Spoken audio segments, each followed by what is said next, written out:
Certains veulent que Dieu se serve d'eux, mais ils ne sont pas prêts à s'élever plus haut dans le domaine de l'obéissance. Je suis sûre qu'il y a des personnes ici qui prient pour avoir des percées miraculeuses, mais vous n'avez pas obéi à Dieu durant les offrandes. Restez avec nous dans Jouissez de votre vie.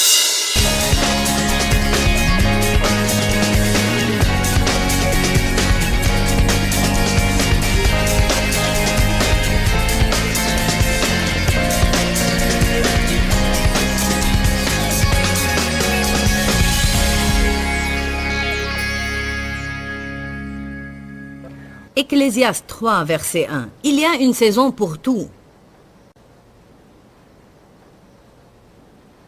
Et un temps, pas n'importe quel temps, mais un temps pour toute chose ou toute affaire sous les cieux. Il y a un temps pour naître et un temps pour mourir, un temps pour planter et un temps pour arracher ce qui a été planté, un temps pour tuer et un temps pour soigner, un temps pour démolir et un temps pour construire, un temps pour pleurer et un temps pour rire, un temps pour se lamenter et un temps pour danser, un temps pour jeter des pierres et un temps pour en ramasser, un temps pour embrasser et un temps pour s'en abstenir, un temps pour chercher et un temps pour perdre, un temps pour conserver et un temps pour jeter, un temps pour déchirer et un temps pour recoudre, un temps pour garder le silence, et un temps pour parler, un temps pour aimer, pour haïr, un temps pour la guerre et un temps pour la paix. Il y a un temps dans votre vie où il est normal que vous suciez votre doigt ou une tétine, que vous buviez un biberon, que quelqu'un vous attache les lacets et vous donne à manger avec une cuillère. Mais quand cette saison est terminée, il sera très inconvenant et inopportun de continuer à faire ces choses-là. Je crois qu'on passe toute notre vie, d'une manière ou d'une autre, à lâcher quelque chose et à prendre autre chose, à lâcher un niveau et passer à un autre niveau, à laisser une saison et passer à une autre saison. En fait, on va parler aujourd'hui de 4 saisons. Je vais mentionner 5, mais on va parler en détail de 4. La saison du labour, la saison de la plantation des graines, la tente, le désherbage, la récolte et l'émondage. Je ne vais pas beaucoup parler de la saison de l'émondage, bien que ce soit très important d'en parler. Mais en fait, l'émondage fait partie de ce qui se passe même après le temps de la récolte. En d'autres termes, même après avoir fait la récolte, il y aura des moments où Dieu viendra pour vous tailler pour votre croissance future. Vous ne pouvez pas tailler sans avoir fait la récolte, parce qu'il n'y aura rien à tailler. Amen.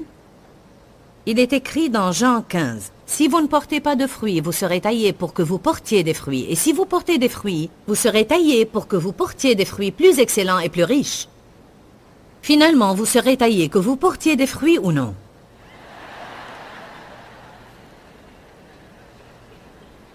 En d'autres termes, tout être humain va passer toujours par des moments où Dieu viendra avec ses cisailles pour couper les sarments morts en lui et couper ceux qui vont dans la mauvaise direction. Quand on taille une plante, elle semble désagréable à voir. Elle semble comme si vous l'aviez tuée. Et quand Dieu nous taille, on sent qu'il nous tue. Parce qu'il coupe habituellement des choses que nous aimons garder.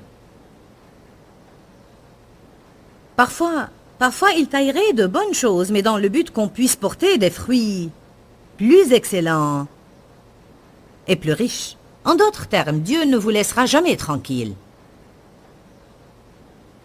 Tant que vous êtes dans cette chair terrestre, vous n'allez jamais arriver sans avoir besoin de plus d'ajustements.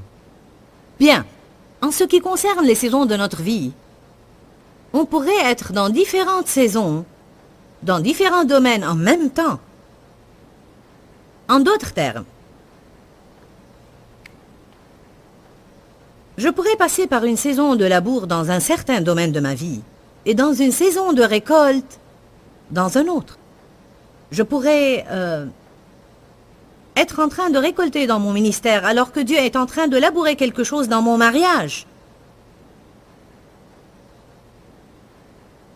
Ou je pourrais passer par un moment de plantation dans un certain domaine de ma vie, et pendant que je sème des graines dans ce domaine-là, sachant que la plantation des graines est équivalente à obéir à Dieu, et pourtant en même temps et en d'autres domaines, je pourrais passer par une saison d'attente dans laquelle le Seigneur ne me demande que d'arracher les mauvaises herbes seulement, ou me débarrasser de tout ce qui est mauvais, pour que les graines puissent grandir. Alors, il y a une saison pour tout. Il y a un bon temps et un mauvais temps pour toute chose sous le soleil. Et quand on devient suffisamment mûr pour pouvoir discerner les saisons dans notre vie, c'est une bonne chose. On aime la récolte. Mais vous n'allez jamais récolter sans labourer, planter, attendre et désherber. Se précipiter pour passer d'une saison à l'autre cause des problèmes.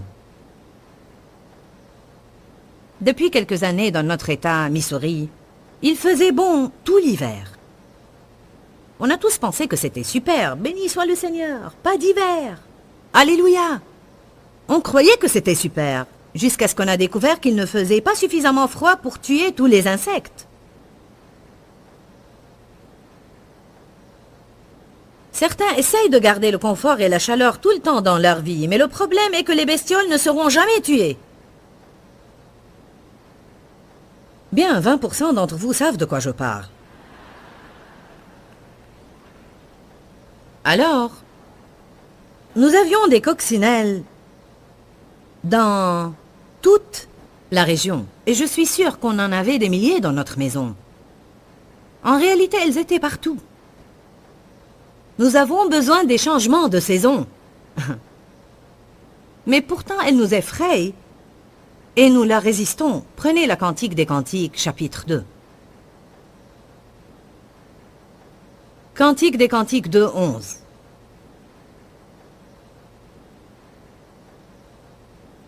Vous pouvez lire dans n'importe quelle réunion ces écritures et les gens applaudiront et se réjouiront. Loué soit le Seigneur! Car elles disent, car voici l'hiver est passé. La pluie s'en est allée, les fleurs paraissent sur la terre. Le temps de chanter est arrivé, et la voix de la tourterelle se fait entendre dans nos campagnes. Le figuier embaume ses fruits, et les vignes en fleurs exhalent leur parfum. Lève-toi, mon ami, ma belle, et viens. Il m'est arrivé des fois dans ma vie où j'avais besoin d'une parole de Dieu. J'ai ouvert ma Bible sur cette écriture et j'ai crié « Loué soit Dieu ». Les moments difficiles sont terminés. Nous allons récolter maintenant. Durant les moments difficiles, nous pensons à la récolte parce que ça nous garde encouragés. Parlons de la première saison, la saison du labour. Labourer est une affaire de préparation dans notre vie. Tant de personnes veulent de merveilleuses choses, mais elles ne veulent pas être préparées. Un an avant de passer à la télé, j'étais en vacances à Jacksonville, en Floride, quand Dieu m'a parlé en disant « Tu vas entrer dans une année de préparation particulière, et si tu t'élèves plus haut dans le domaine de l'obéissance, et tu me permets de faire ce que je veux dans ta vie, je te mettrai dans une position où tu pourras aider plus de gens. » J'ai pris ces paroles au sérieux, et j'étais sûre que c'était lui qui m'avait parlé. Je savais que j'avais entendu la voix de Dieu. J'étais en fait sur le point de terminer une saison de jeûne dans ma vie quand Dieu m'a dit cela. Une année de préparation. S'élever plus haut dans le domaine de l'obéissance. Certains veulent que Dieu se serve d'eux, mais ils ne sont pas prêts à s'élever plus haut dans le domaine de l'obéissance. Je suis sûre qu'il y a des personnes ici qui prient pour avoir des percées miraculeuses, mais vous n'avez pas obéi à Dieu durant les offrandes. Il vous a dit de faire une certaine chose, mais vous avez fait autre chose. Ou vous n'avez rien fait. Dieu vous a parlé et vous vous êtes dit « J'ai donné la fois passée ». Nous adoptons tous ces pensées pour nous dérober. Le labour est une affaire de préparation. Préparation. Quand vous commencez à labourer une terre en jachère, car il est écrit dans Osée 10, « Labourez et défrichez-vous un champ nouveau, il est temps de chercher l'Éternel. » Il est temps de labourer les terres non cultivées dans votre vie. Il est temps de chercher Dieu d'une façon plus profonde. Vous pouvez trouver cette écriture dans Osée 10, 12.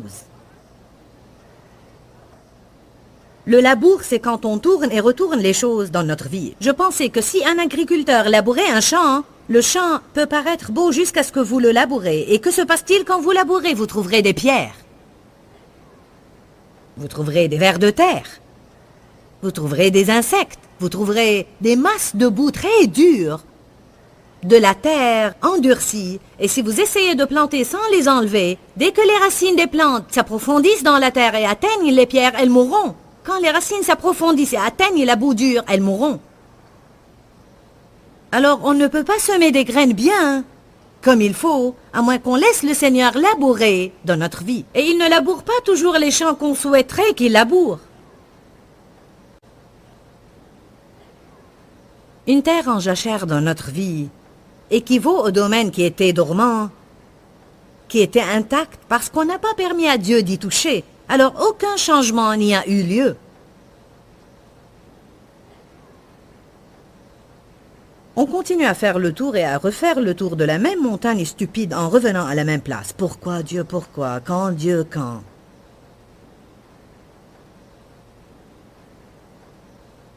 Le labour fait tourner dans notre vie les choses qu'on préférerait ne pas toucher. On les enterre et on continue notre chemin. Il y a tant de personnes qui ont enterré beaucoup de choses.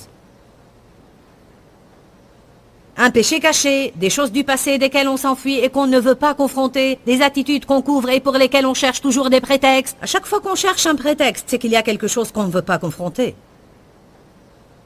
Je sais que mon attitude est mauvaise, mais je ne suis pas bien. Alors vous ne confrontez pas ce que Dieu veut. Je ne devais pas agir de cette façon, mais j'ai eu une journée difficile. C'est une excuse et vous ne confrontez pas ce que Dieu veut que vous confrontiez.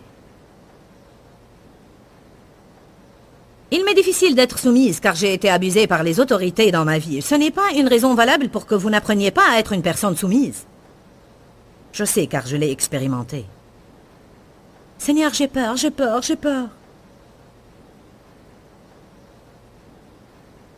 Luc 9, 62 dit, « Une fois vous mettez la main à la charrue, ne regardez pas en arrière. » En d'autres termes, une fois vous demandez à Dieu d'intervenir dans votre vie et il commence à labourer, ne décidez pas de lâcher et de retourner en Égypte.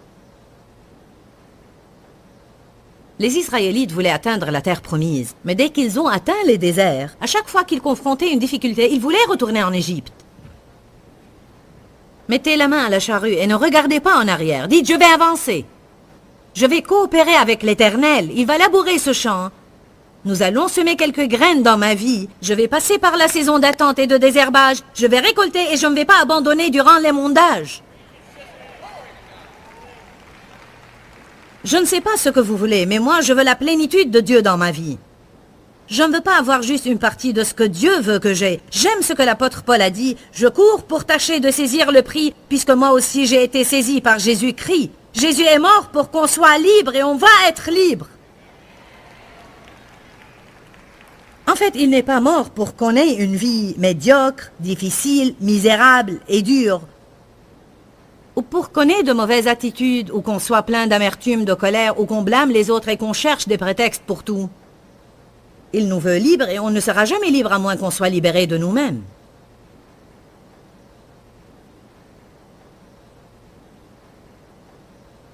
Le temps de labour est le temps durant lequel je ne veux pas appliquer la parole de Dieu, mais je l'applique quand même. Le temps de labour est le temps durant lequel mes sentiments ne me soutiennent pas. Le temps de labour est le temps durant lequel je fais ce qui est juste, mais je ne l'expérimente pas dans ma vie. Ce sont les moments pénibles dans la vie. 1 Corinthiens 9,10 dit « Labourez avec espérance ». En d'autres termes, durant la saison de labour, pensez à la récolte. 1 Corinthiens 3, verset 9, j'aime ce verset. Il dit « Vous êtes un champ en culture, vous êtes le champ de Dieu ». N'est-ce pas intéressant? Prenez 1 Roi 19, 11. Je vais vous montrer comment les choses se font. Pour bien comprendre ce verset, vous aurez à lire tout le chapitre 19 parce qu'il s'agit de la situation qui a eu lieu entre Élie et Jézabel. Élie était un grand prophète de Dieu, mais malgré cela, il avait des problèmes.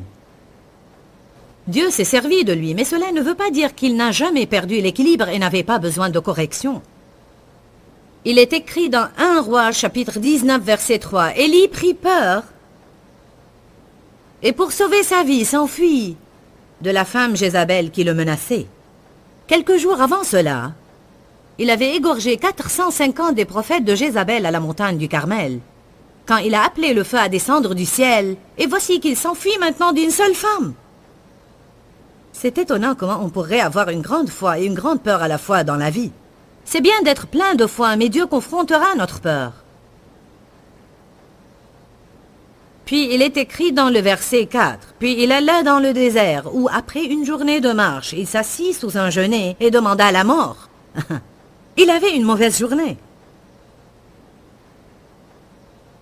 Il était déprimé et confronté en fait à un esprit de suicide. « Seigneur, je ne veux plus vivre. Si c'est ça la vie, je ne veux plus la vivre. » Il avait remporté une grande victoire depuis quelques jours. « Waouh! Gloire! Que le feu descende! » Il est étonnant comment parfois, après avoir remporté nos plus grandes victoires, quelques jours passent et on croit qu'on vit nos plus grandes défaites. Tout cela est en relation avec ce que j'ai partagé avec vous dans notre première session sur le dénuement et l'abondance. Être content dans toute saison, et c'est ce dont on parle, le contentement et la satisfaction. Je fais une série sur ce sujet, et on a à être satisfait durant les saisons de notre vie, non seulement quand on vit dans l'abondance, mais aussi dans le dénuement. Il avait vaincu au Mont Carmel, mais maintenant il a un problème. Il a déprimé, et il a voulu mourir et se débarrasser de son serviteur.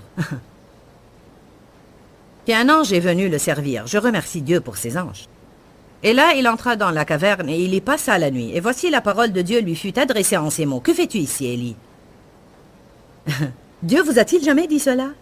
Il me l'a dit une fois dans une réunion. J'ai travaillé dans une église à Saint-Louis pour 5 ans et Dieu m'avait confronté pour quitter mon travail et étendre mon ministère vers l'ouest, l'est, le nord et le sud. Mais j'avais peur parce que personne ne me connaissait là-bas. Alors j'ai pensé où je vais aller. Mais Dieu m'a dit ce qu'il avait dit à Abraham. Va et je te montrerai. Mais je lui disais tout le temps, montre-moi et j'irai.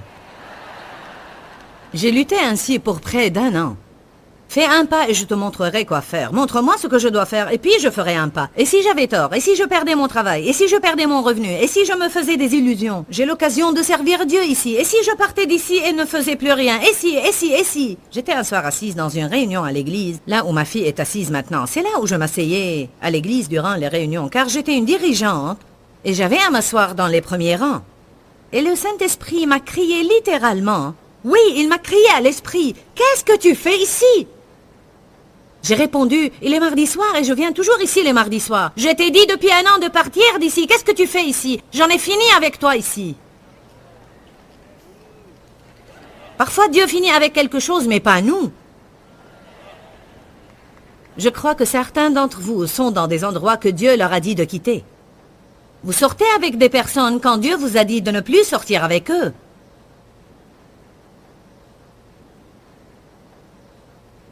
Vous continuez à aller à des endroits quand Dieu vous a dit de ne plus y aller. Vous continuez à regarder des choses à la télé quand Dieu vous a dit de ne plus les regarder. Vous ne voulez pas que je parle de cela.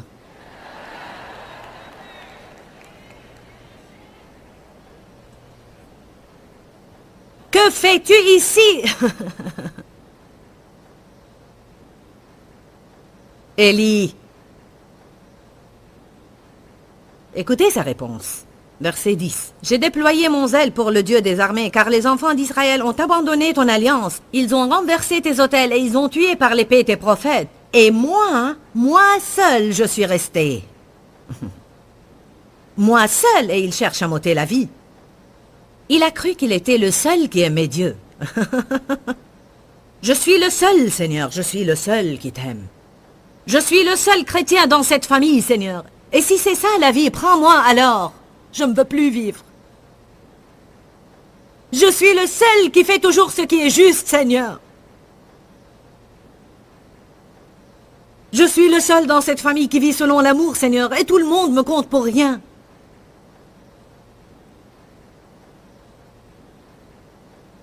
Mais après, dans 1 Roi chapitre 19, regardez avec moi le verset 18. Dieu a dit, « Mais je laisserai 7000 hommes en Israël, tous ceux qui n'ont point fléchi les genoux devant Baal et dont la bouche ne l'a point baisé. » Élie, tu crois que tu es le seul qui m'aime, mais laisse-moi te dire quelque chose. J'ai épargné 7000 hommes que j'ai gardés pour moi-même. Alors ne pense pas le plus grand bien de toi-même. Continuons à lire car je trouve que c'est intéressant. Verset 11. Je suis resté, moi seul. Il avait peur, il était déprimé et il voulait se suicider. Personne ne t'aime que moi, Seigneur. Et Dieu disait, il faut qu'on laboure un peu ici. L'Éternel dit, sors et tiens-toi dans la montagne devant l'Éternel. Et voici l'Éternel passa. Et devant l'Éternel, il y eut un vent fort et violent qui déchirait les montagnes et brisait les rochers. C'est impressionnant. On a besoin dans notre vie d'être brisé. Personnellement, je lis beaucoup de livres sur ce sujet. Beaucoup de personnes n'aiment pas ce sujet parce qu'en réalité, il a l'air pénible. Mais il faut que la chair soit brisée. Il faut que l'entêtement soit brisé. Il faut que l'égoïsme soit brisé. On ne lâche pas toutes ces choses volontiers. Il faut qu'elles soient brisées. Amen.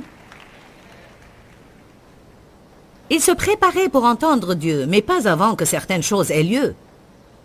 Il est écrit d'abord, il y eut un vent fort et violent qui brisait les rochers, mais l'Éternel n'était pas dans le vent. Vous savez, tout ce qui se passe dans notre vie n'est pas nécessairement de Dieu. Il n'est pas de lui, mais il s'en sert.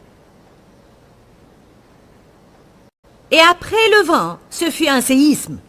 Et après le séisme, un feu. Combien de catastrophes de suite vous pouvez endurer? Le vent était suffisant. Puis vint le séisme. C'est sûr que tout est terminé maintenant. Puis un feu. Notre Dieu est un feu dévorant. Il vient dans notre vie et brûle tout ce qui n'est pas en accord avec sa nature et embrase tout le reste pour sa gloire. Amen. Et après le feu, un murmure doux et une petite voix. Une toute petite voix. Après la saison de labour, Élie peut enfin entendre de Dieu. Dieu lui a dit, « Refais ce que je t'ai appelé à faire. Ne reste pas là à t'apitoyer sur toi-même. » Il l'a renvoyé à l'endroit d'où il s'était enfui. Quand nous nous enfuyons d'un endroit, Dieu va nous y renvoyer. Moïse s'est enfui de l'Égypte et Dieu l'y a renvoyé. Jonas s'est enfui de Ninive et Dieu l'y a renvoyé. On peut s'enfuir, s'enfuir, s'enfuir, mais Dieu va nous renvoyer toujours aux endroits desquels on s'est enfui. Quand Dieu nous dit de confronter et on s'enfuit, nous aurons à retourner et à confronter. Amen. J'ai un bon enseignement sur cela. Tous les chemins par lesquels les gens fuient dans leur vie. La parole de Dieu est une épée à deux tranchants. Et je crois que l'un de ces tranchants amène les bénédictions des cieux et l'autre vainc le royaume des ténèbres. Que le Seigneur vous bénisse. N'oubliez pas qu'il y a la vie dans la parole de Dieu. Et à très bientôt. Dis-leur que je les aime. Dans ce livret, Joyce Meyer donne une révélation de l'amour de Dieu pour nous. Pour obtenir ce livret gratuitement, écrivez-nous à Joyce Meyer, boîte postale 40095-6300 Larnaca, Chypre. Ou bien visitez notre site web www.joycemeyerme.org/fr.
cao phương trời vẫn nhớ tới quê hương.